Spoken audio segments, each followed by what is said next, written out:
Hello and welcome to the first episode of The Great Truth by your host, Albert L. Einstein. The Great Truth tries to teach you how to think, not what to think, not how to act, not who to become, but it's how to think about the world the way it presents itself to you today, and it makes the argument that it wishes to show you more truth than you bargained for. The Great Truth here on this episode, which is titled Concept, Concept, Concept. I think we know that without meaning, what is a concept? Certainly you may think that an object conceptually might exist in some metaphysical realm.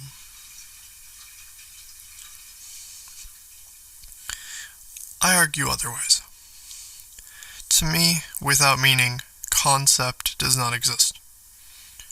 Because how do you argue that something is a concept if you have not talked about the meaning yet? I'll show you what I mean. A banana. It's not the same apple that fell on Newton's head, it's a banana. It is simply put before you in this magical realm that we call, it is the concept of a banana. Certainly you may imagine it enough. You may be imagining correctly here that this thing exists now as the concept of the banana. But until you oppose any meaning to what a banana is, you have not really relayed much information other than the word banana. The word banana does not necessarily have to exist for the concept of the banana to exist. But what you're really referring to as banana is the meaning of banana, not the physical object, because you do not know what a average banana looks like. I know you don't, because nobody knows what an average banana looks like. There is no such a thing as an average banana.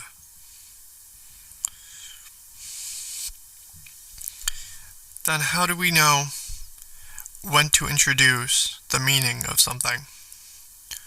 So the meaning is, it's yellow. It is a perishable food item.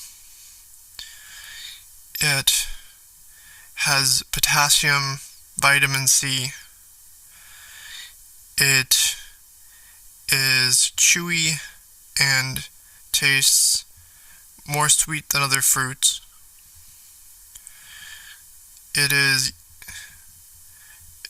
crusted with a peel, and so you have to unpeel it to eat it. And there's a little seed that is typically placed at the end by the thing that grew it.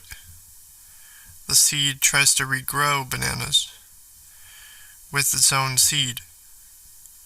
And so now we have information about the banana, but still this does not feel like a concept.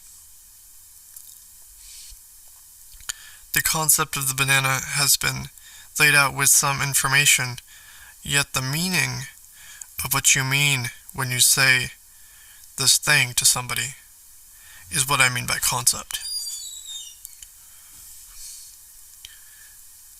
A concept tries to show you something without actually having to show you anything. So, of course, you may assume that nullifies my argument. However, you don't really have to nullify it based on what I just said. It exists still that meaning and information are not the same thing. You can have information that has a message, but the message does not mean anything. So they are not the same thing. So when you place something in a context, there suddenly appears meaning. Because now the banana on your table, that seems like a concept because there's meaning to that sentence.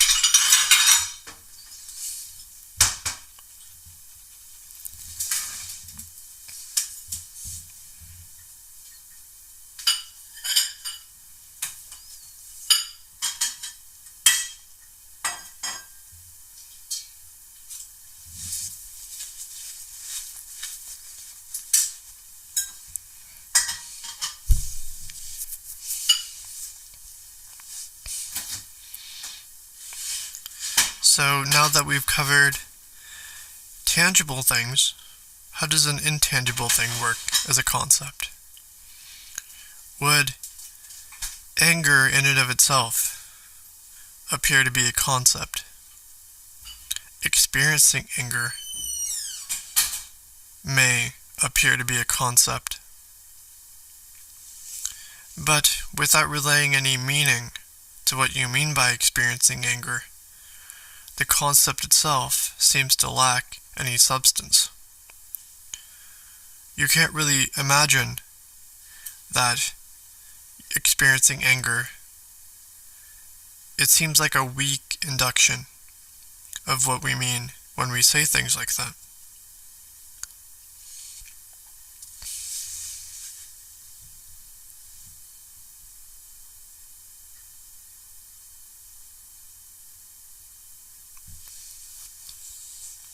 The last thing I'll cover in this episode is how do we bridge the gap from concept that specifies it has meaning, so it is a concept,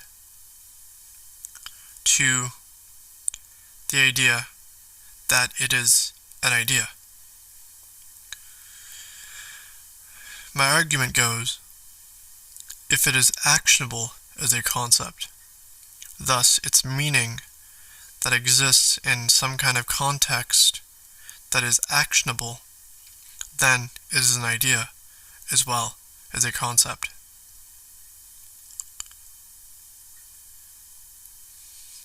Note that experiencing anger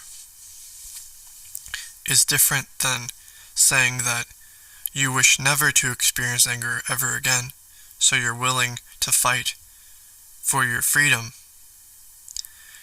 from experiencing things like anger. Or saying you wish for others to experience anger because you've experienced anger and you wish to create a cycle in other people is a way of saying there is a positive, actionable concept and potentially a negative, actionable concept. And somehow, when we say positive and negative, we immediately assume that the ethos of these things are well known to our civilization, to our society.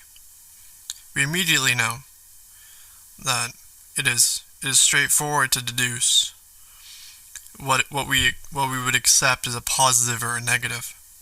When it's interestingly enough, some people may differ from your opinion. Some people may argue that they feel more positive about a negative than they do a positive.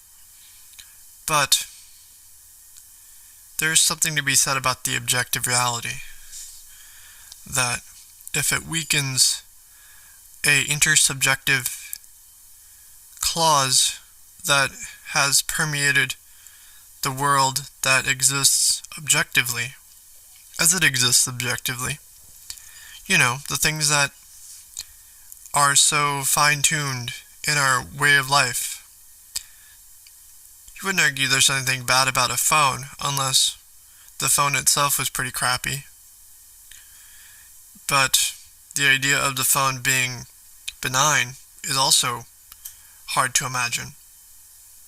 There's so many things that people can do with the phone that could cause good or bad things.